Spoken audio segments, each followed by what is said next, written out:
আজকের এই ভিডিওটির মাধ্যমে আমরা ইডব্লিউ সার্টিফিকেট সেলফ ডিক্লারেশন বা এফিডেভিট নিয়ে বিস্তারিত আলোচনা করব। আপনারা মোবাইল স্ক্রিনে একটি ইডব্লিউ সার্টিফিকেটের এফিডেভিট দেখতে পাচ্ছেন।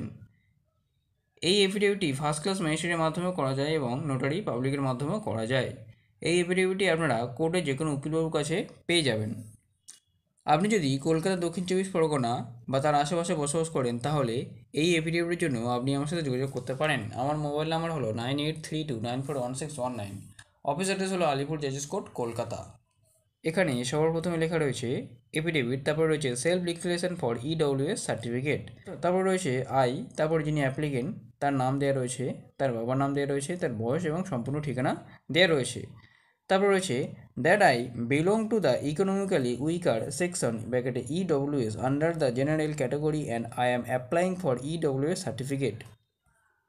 তারপর রয়েছে that neither I nor my immediate family ব্র্যাকেটে parents own agricultural land more than 5 acres, a residential flat of 1000 square feet or more, a residential plot of 100 square yards or more in notified municipalities, a residential plot of 200 square yards or more in not notified municipal areas.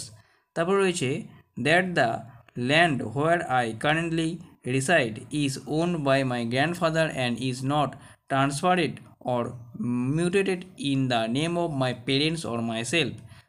তারপর রয়েছে that my family's gross annual income is less than 8 lakh rupees only for all sources. তারপর রয়েছে I also declare that I do not belong to any reserve category such as SC, ST or OBC.